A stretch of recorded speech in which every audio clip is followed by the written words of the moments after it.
ओम खड्गं चक्रगदे सुचापपरिगां चूलम्बुशुण्डिं शिरा शङ्खं सन्ददधिं करैस्तनयनां सर्वाङ्गभूषावृतां नीलास्मद्युतिमासपाददशकां सेवे महाकालिकां यामस्तौ स्वपिते हरौ कमलजो हन्तुं मधुं कैटभम्। ओम जयंती मंगला काली भद्रकाली कपालिनी दुर्गा क्षमा शिवा धात्री स्वाहा स्वधा नमोस्तुते।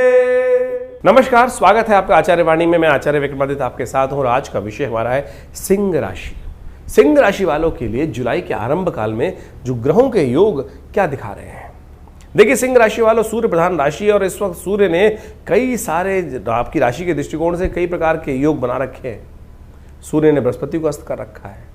सूर्य 11वें भाव में बैठकर अपना वर्चस्व स्थापित कर रहा है, सही कर रहा है, लेकिन वहां और बहुत सारे ग्रहों का परिवर्तन जिस प्रकार का योग बना रहा है वो कहीं अच्छा कहीं खराब है। सबसे पहले तो ये ध्यान रखना, जो लोग नौकरी पेशे में लोग हैं, कार्य करते हैं बहुत सारे, इस वक्त क्रेडिट की लड़ाई चल रही होगी।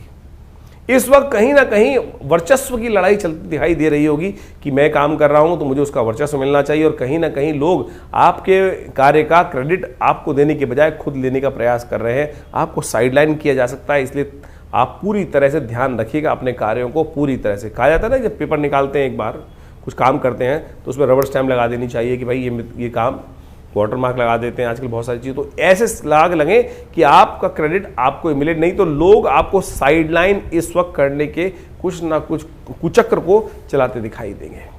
सिंह राशि वालों को खासतौर पे अपने मनोमस्तिष्क को शांत रखने का प्रयास करना चाहिए।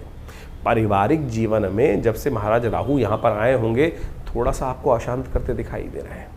केतु जब से आपके लग्न राशि में उपस्थित हुए हैं, तब से कहीं ना कहीं थोड़ी थोड़ी बातों पर मंगल के साथ बैठकर शांति मन में आने नहीं दे रहे, ऐसा योग चल रहा है।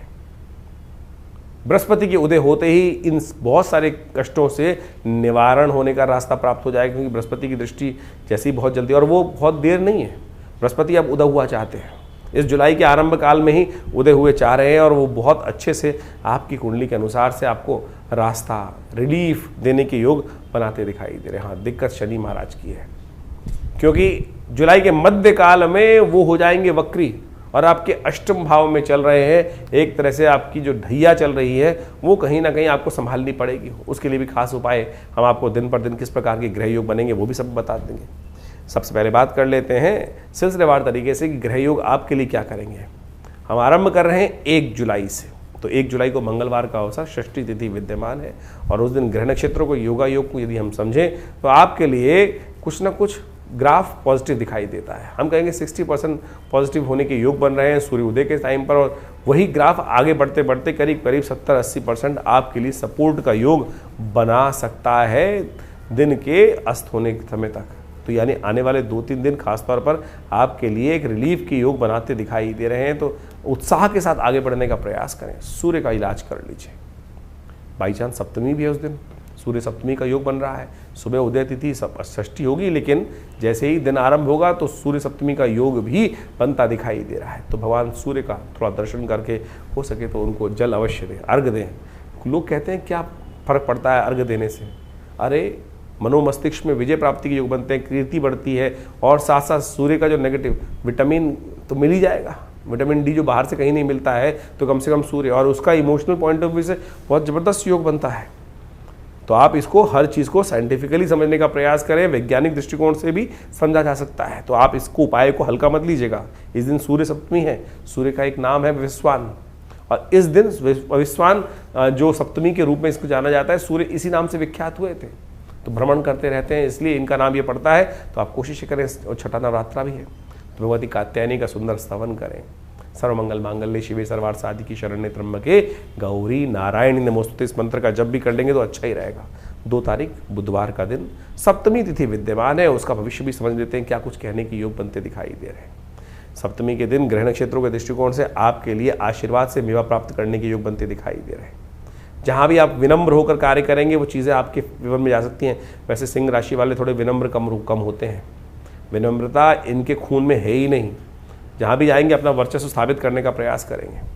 तो इसलिए कोशिश ये करें, थोड़ा विनम्र होकर काम करने का प्रयास करें। देखिए सपोर्ट जहाँ लेना चाहोगे तो सपोर्ट करने, संसार सपोर्ट कर देना, ठीक है, आपके अंदर बहुत बाहुबल है, बहुत बढ़िया है सब कुछ, मंगल आपका इस वक्त लग्न राशि में चल ही रहा है, लेकिन फिर भी थोड़ा विनम्र होकर काम करने का प्रयास करें। देखिए बहुत सारी चीज़ें कम मेहनत करनी पड़ेगी, चीज़ें आपके फेवर में हो सकती है।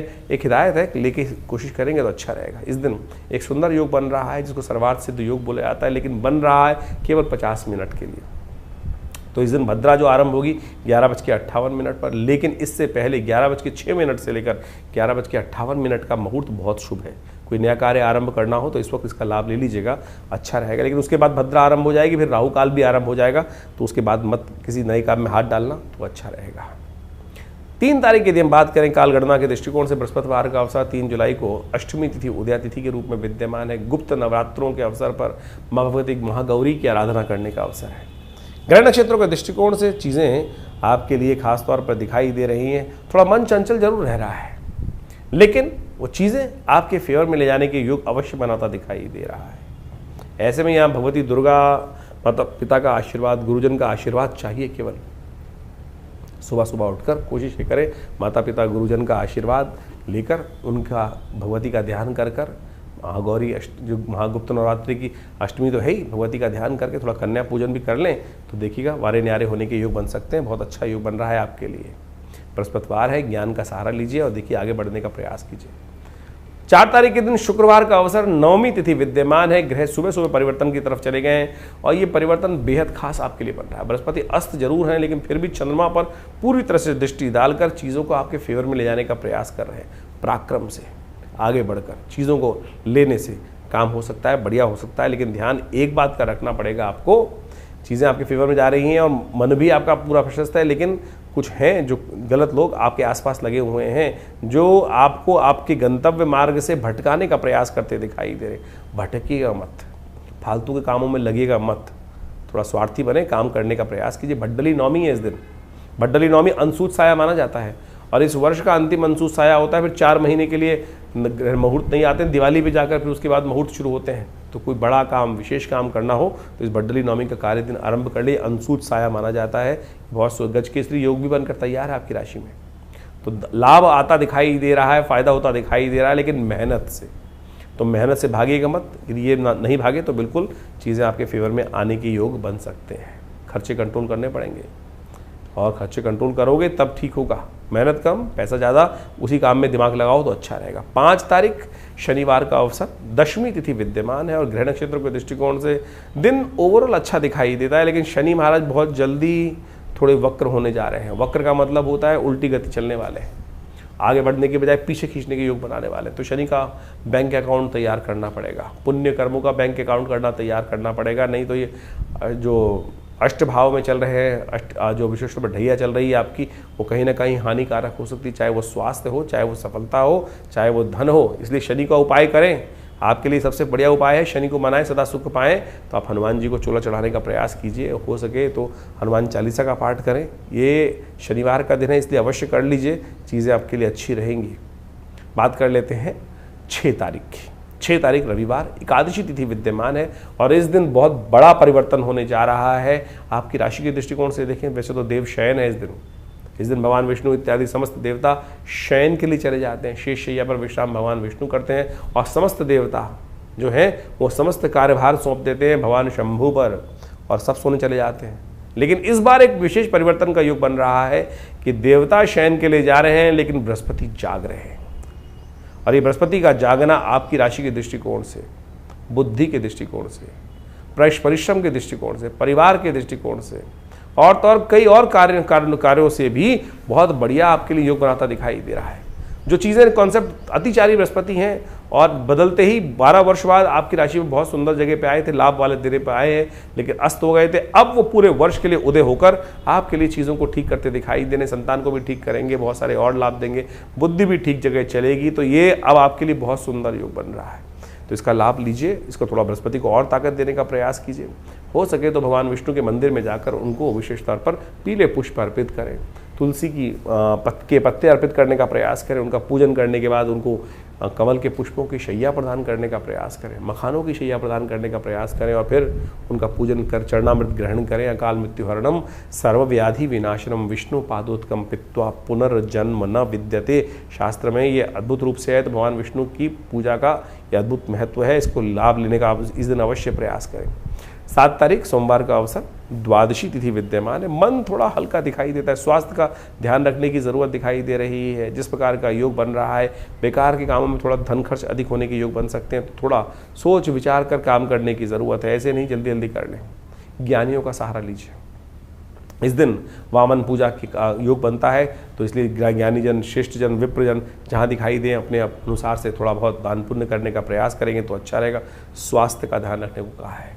शिव के मंदिर में जाकर थोड़ा दूध से भगवान का अभिषेक करने, महामृत्युंजय मंत्र का जप करते हुए या लघु मृत्युंजय का मंत्र जप करते हुए अच्छा रहेगा, नुकसान नहीं होगा। शरीर को बचाना, शरीर की रक्षा करना सबसे पहले ज़रूरी है। 8 तारीख मंगलवार का अवसर, त्रयोदशी तिथि विद्यमान है और इस दिन भौम प्रदोष का योग बन रहा है। ग्रहों के दृष्टिकोण से आपके लिए समय थोड़ा मन से हल्का दिखाई देता है, मन को बल देना पड़ेगा। मन, चंद्रमा जिस प्रकार से योग बना रहा है, हल्का है थोड़ा, शुक्र की दृष्टि डाल रहा है तो मन विकारी हो रहा है, कहीं ना कहीं मन का विकार उत्पन्न कर रहा है। मन जो है हल्का भाव दिखाई दे रहा है, तो उसको मन को साधने की ज़रूरत है। तो काम करें, थोड़ा दूध का सेवन कीजिए, थोड़ा दूध का खीर बना के सेवन करेंगे, वो अच्छा रहेगा आपके लिए। हो सके तो थोड़ा सा इस दिन विशेष तौर पर भगवान शिव के मंदिर में जाकर, भौम प्रदोष है तो भगवान शिव के मंदिर में जाकर मीठे दूध से या मीठे जल से भगवान का अभिषेक करना भी आपके जीवन के कष्टों को दूर करता है। जहाँ तक कि शास्त्र में कहा गया कि ऋण से भी मुक्ति दे देता है, तो इच्छु रस से भगवान का अभिषेक करने से आपके ऋण से भी मुक्ति करने के योग बनेंगे। मंगल का ऋण मोचन स्तोत्र का पाठ करना भी भौम प्रदोष के दिन बड़ा कल्याणकारी माना जाता है। 9 तारीख बुधवार का अवसर, इस दिन चतुर्दशी तिथि विद्यमान है और एक बार फिर ग्रह फिर आपके फेवर में पूरी तरह से आते दिखाई दे रहे हैं। आपकी बुद्धि से, आपके परिश्रम से, आपके विशेष तौर पर सहयोगी के दृष्टिकोण से ग्रह आपके लाभ पहुंचाने का रास्ता बना सकते हैं। धन आगमन का मार्ग आपकी बुद्धि से निकलता दिखाई दे रहा है। आपकी बुद्धि से कहीं ना कहीं चीज़ें पॉजिटिव बनती दिखाई दे रहे हैं। इस दिन से चतुर्मास आरंभ हो रहा है। कोशिश करें जहाँ संत महात्मा दिखाई दे जाएं उनकी सेवा करें, सेवा से मेवा प्राप्त करने के योग बहुत अच्छे बनते दिखाई देंगे। श्री गणेश का सुंदर स्तवन करें, पूजन करें। बुधवार का दिन है, वो आपके लिए संपूर्ण रूप से कष्टों को निवारण, विघ्नों को निवारण करने का योग बनाएगा। 10 तारीख का दिन बृहस्पतिवार का दिन है, पूर्णिमा तिथि है, गुरु पूर्णिमा का सुंदर अवसर है। सत्यव्रत इसी दिन होगा। बहुत सारे लोग बार बार पूछते रहते हैं सत्यव्रत कब होगा, तो नोट कर लीजिए। सत्यव्रत आषाढ़ का जो सत्यव्रत है, सत्यनारायण की कथा है, वो योग बन रहा है 10 तारीख को, शुद्ध रूप से है। इसके आगे पीछे बहुत सारे लोग कई बार कहते हैं पंचांग ने आगे बता दिया, पीछे बता दिया, तो 15 तारीख जो 10 तारीख को ही रहेगा। अब ग्रहों के दृष्टिकोण से राजयोग बनकर तैयार है, बुद्धि सही दिशा में काम कर रही है, योग बना रही है, लेकिन फिर भी थोड़ा ध्यान रखना पड़ेगा आपको। कहीं ना कहीं जो आपका तेज है, आपकी कांति है, सिंह राशि वाले हैं ना, तो सिंह राशि वालों की समस्या क्या होती है कि उनका तेज किसी के आगे टिकता ही नहीं है, कोई उनके तेज के आगे टिकता ही नहीं है। तो ऐसे में बस अपने इंप्रेशन को ऐसे हमें करना पड़ेगा कि महाराज हम भी आप छोटे ही हैं आपसे, नहीं तो अगला व्यक्ति हमेशा यही रखता है आपके लिए कि हमको खाने को तैयार बैठा है। तो ऐसे में कोशिश ये करें, थोड़ा अपने आप को सरल बनाने का प्रयास करें। गुरु पूर्णिमा है, गुरु का सानिध्य प्राप्त करने का प्रयास करें। गुरु उदय हो चुके हैं और ऐसे में इस संसार में हनुमान जी से बढ़िया कौन हो सकता है। और देवता चित्त न धरई हनुमत से ही सर्व सुख करें। हमने विवेकानंद योगाश्रम में इस दिन बड़ा कार्यक्रम रखा है, गुरु पूर्णिमा का कार्यक्रम रहेगा। गुप्त नवरात्रि का कार्यक्रम तो इस बार चल ही रहा है पूरी तरह से, वो भी आप उस समय भी समय पर उपयोग कर सकते हैं। और इसके अगले दिन, गुरु पूर्णिमा के अगले दिन से हनुमान जो विशेष कार्यक्रम आरंभ होने जा रहा है, वो होने जा रहा है शिव की आराधना का, रुद्राभिषेक का। तो आप सब लोग पूरे महीने जो रुद्राभिषेक चलेगा उसमें अपना स्थान आरक्षित कर भगवान शिव की विशेष पूजा के लिए हासिम के साथ जुड़ सकते हैं और बहुत बढ़िया तरीके से भगवान का सुंदर स्तवन करने का योग बनता है। इसका लाभ लीजिए, कल्याण होगा। तो इस प्रकार से आपने ग्रहों की विवेचनाओं को, ग्रहों के योगों को समझा कि आपके दिन पर दिन किस प्रकार के जुलाई के आरंभ काल में ग्रहों का योग बनेगा और ये योग आपके जीवन पे किस प्रकार से प्रभाव डाल रहा है। देखिए, ये तो योग जो है वो हमेशा बनते आते हैं और उन योगों का प्रभाव तो आपकी राशि के दृष्टिकोण से, आपके लग्न के दृष्टिकोण से पड़ता ही है। सबसे पहले ये हमको समझना चाहिए कि हमारी राशि मुख्य है या लग्न की राशि मुख्य है या सूर्य की राशि मुख्य है। क्योंकि सबसे ज़्यादा प्रश्न जो इस वक्त हमारे चैनल पर लोगों के द्वारा पूछे जा रहे हैं या किसी भी ज्योतिषी कार्यक्रम को देख के लोगों के मन में उठता है वो यही है कि मैं अपनी राशि कौन सी देखूं। देखिए, मुख्यतः सबसे ज़्यादा प्रमुख राशि जो होती है जहाँ चंद्रमा विद्यमान होता है, जहाँ चंद्रमा आपकी राशि में पहुंचा हुआ है, वही राशि मुख्य मानी जाती है। गोचर के दृष्टिकोण से उस राशि का महत्व ज्योतिष के दृष्टिकोण से सबसे ज़्यादा माना जाता है। लेकिन हमारा एक ऐसा मानना है और हमने प्रत्यक्ष रूप से ज्योतिष के अंदर देखा कि वो पूरी जन्मपत्री को कई स्वरूप में देखा जा सकता है और उन सब चीज़ों को अच्छे से देखने के बाद फिर ज्योतिषी ही ये को देखना चाहिए कि आपके ऊपर कौन सी राशि के अनुसार से किस प्रकार से ग्रहयोग फलीभूत हो रहे हैं। कई बार चंद्र राशि फलीभूत होती है और कई बार लग्न राशि फलीभूत होती है।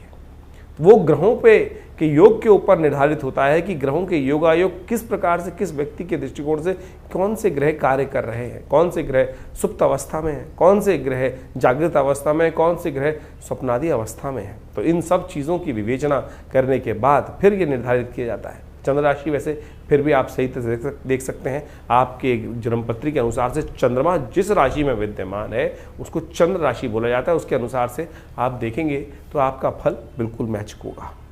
लेकिन नाम राशि बहुत सारे लोगों को जन्मपत्री पता ही नहीं होती। उसको तो एक और तरीका होता है कि नाम के दृष्टिकोण से कि आपका नाम जिस अक्षर से निकल रहा है अवकाश हड़ा चक्र के अनुसार से, उसके अनुसार से आपका नाम के जो पहला अक्षर है, नाम अक्षर जिसको बोला जाता है, उसके अनुसार से भी आप राशि देख सकते हैं। लेकिन सबसे मुख्य तो वही होगा कि जो चंद्र के अनुसार से आपकी राशि बन रही है, उन सब चीज़ों को अच्छे से देखकर फिर हम अच्छे से जान सकते हैं भविष्य के दृष्टिकोण से। कई बार गोचर के दृष्टिकोण से आपके ग्रह योग बहुत अच्छे आ रहे हैं और ये प्रश्न बहुत ज़्यादा एक कॉमन प्रश्न हो चुका है इस वक्त और सही भी औचित्य रहता है कि आपके गोचर के दृष्टिकोण से तो आपके ग्रह बहुत अच्छे लग रहे हैं, लेकिन काम उतना नहीं हो रहा है कि जितना, क्योंकि 12 राशि के अंदर पूरे विश्व को बांटने का जो एक प्रयास किया जाता है, लेकिन उसमें समझने की आवश्यकता यह है कि आपकी मूल जन्मपत्री में ग्रहों का प्रभाव किस प्रकार से बना हुआ है। गोचर के दृष्टिकोण से वृष्टि हो रही है, संसार में बारिश हो रही है, तो सब जगह एक ही प्रकार का पानी पड़ रहा है। यानी एक बहुत बड़े क्षेत्र में जब बारिश होती है तो बारिश तो एक ही प्रकार की हो रही है, लेकिन हर एक की स्थिति, हर क्षेत्र की स्थिति अलग है। कहीं कोई पहाड़ी पर है तो वहाँ पानी रुकेगा नहीं, कहीं कोई गड्ढे में है तो सारे क्षेत्र का पानी वहाँ आ जाएगा, वहाँ सारी विपदाएं घिर जाएंगी। तो यानी ये आपकी जन्मपत्री, मूल जन्मपत्री पर आपके मूल कर्मों के अनुसार से जो लेखा जोखा आप लेकर बैठे हैं, पूर्व जन्म के अनुसार से जो आए हैं बनाकर, उसके अनुसार से भी डिपेंड करता है कि मूल जन्मपत्री में कौन से ग्रह योग किस प्रकार के बन रहे हैं और कौन सी दशाएं चल रही हैं किस प्रकार की। तो आप सबसे पहले अपनी जन्मपत्री को अच्छे से चेक कराएं, क्या स्थिति मच रही है, क्यों आपकी जन्मपत्री में उतने लाभ नहीं हो रहे हैं जितने लाभ होने चाहिए। ज्योतिष एक बहुत शोध का विषय है और हमारे ऋषि मुनियों ने काल गणना को बहुत विशेष तौर पर समझकर इनकी विवेचनाएं उपस्थित करी हैं और उसी समझ का, उसी ज्ञान विज्ञान का लाभ लेते हुए ज्योतिष की जो गणनाएं हैं उनको समझकर उसके द्वारा भविष्य को समझने का जो कार्य किया जाता है वो ऐसे नहीं है। कई बार हमने हजारों जन्मपत्रियों में इस प्रकार से देखा है कि जैसा जो घट रहा है वो सामने, जो चीज़ सामने दिखाई दे रही है गुण योगा योग के अनुसार से वही घट रहा है, बिल्कुल उसी प्रकार से। तो यदि कष्ट का निवारण चाहते हैं, कष्टों को भगाना चाहते हैं, तो जन्मपत्री को सही से समझकर और उसके अनुसार से उसके भविष्य के दृष्टिकोण से जो आपके लिए खास ज़रूरत है। देखिए, बड़े भाग्य मानुष तन पावा, बड़े भाग्य से मानुष तन मिलता है और ऐसे ही नहीं दुख में निकालने के लिए है, इन दुखों को समाप्त करने के लिए एक दिशा पकड़ने की आवश्यकता है, दिशा बदलने की आवश्यकता है। दशा स्वयं बदल जाएगी। दिशा किस प्रकार से पकड़ी जाए, किस मार्ग पे चला जाए, चलना ही तो है।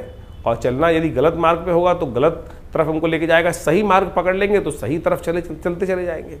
तो यही जो दिशा हमको ज्ञान विज्ञान के माध्यम से मिले तो वो विशेष तौर पर हमारे जीवन में कल्याण का मार्ग बना देती है, सही रास्ता हमको दिखा देती है। तो आप अच्छे से समझें आपकी जन्मपत्री में कौन से ग्रह योग किस प्रकार के हैं। गोचर के दृष्टिकोण से तो हम बता ही रहे हैं आपकी राशि में किस प्रकार के योग बन रहे हैं। और इस वक्त आषाढ़ के महीने के अंतिम अवसर पर जो ग्रहों का योगा योग बनकर तैयार है वो आपने अच्छे से देखा। शनि महाराज अब अपनी राशि को में जो बदल कर पूरे स्थिर हो चुके थे फिर वक्री होने जा रहे हैं। इसी जुलाई में वो वक्री हो जाएंगे और जिस भाव में चल रहे हैं कहा जाता है वक्री ग्रह और ताकतवर हो जाता है। षडाष्टक योग शनि मंगल का बनकर शनि के साथ मंगल का जो तैयार हो रहा है वो कहीं ना कहीं फिर एक विश्व में उपद्रव की जो चिंगारी है उसको भड़का सकता है। जो लोग कह रहे थे कि शांति हो गई है, ये पुनः शनि महाराज वक्री होने के बाद 4 महीने वक्री रहने वाले हैं शनि महाराज। अच्छी बात यह है कि बृहस्पति उदय हो रहे हैं। बृहस्पति जो उदय हो रहे हैं वो एक बहुत अपना शामक प्रभाव, अतिचारी बृहस्पति, जैसे ही पिछले करीब करीब मई में परिवर्तन किया था, उसके बाद परिवर्तन करते ही कुछ दिन बाद ही वो अस्त हो गए सूर्य के सन्निकट आने के कारण से। अब पुनः वो जागृत हो रहे हैं, उदय हो रहे हैं और अपना प्रभाव पूरी तरह से दिखाएंगे। हमने आपकी राशि के दृष्टिकोण से उस पूरे के पूरे जो रास्ता है बृहस्पति और शनि महाराज के, वो सब आपके समक्ष तथ्यात्मक तौर पर रखने का प्रयास किया है, उसको आप अच्छे से समझ लें। और फिर भी कोई प्रश्न मन में यदि आ रहा हो तो चिंता ना करें, हम आपके साथ हैं। यदि आप खुद मिलना चाहते हैं आश्रम पे, तो रविवार को हम मिलते ही हैं हर व्यक्ति के साथ। सुबह 8 बजे से लेकर करीब करीब जो 10 साढ़े 10 बजे तक विशेष कार्यक्रम रहते हैं, उन सब में बहुत सारे लोग आकर यज्ञ में सम्मिलित भी होते हैं और माँ भगवती का आशीर्वाद भी लेते हैं और अपने प्रश्नों का निवारण भी जान लेते हैं। और यदि बहुत दूर है तो फ़ोन पे आयुष जो आप विशेष तौर पर अपॉइंटमेंट्स का प्रोसेस है, आप फ़ोन नंबर चल रहे हैं उन पर संपर्क साध कर अपने प्रश्नों का निवारण जान सकते हैं और उस उपायों को कर आप अच्छे समस्याओं को दूर करने का योग बना सकते हैं। तो ये राशिफल हम लगातार आपके साथ रहते हैं और बहुत सारे अलग अलग जो ज्योतिष की गणनाओं के माध्यम से विभिन्न ग्रहों का परिवर्तन होता है, उन सब के समस्त सिद्धांत आप तक पहुंचाने का प्रयास करते रहते हैं। तो इन सबको समझें, जीवन में सही मार्ग को पकड़ें, सत्य मार्ग को पकड़ें और फिर आगे चलने का प्रयास करें तो अच्छा रहेगा। धन्यवाद आप सबका।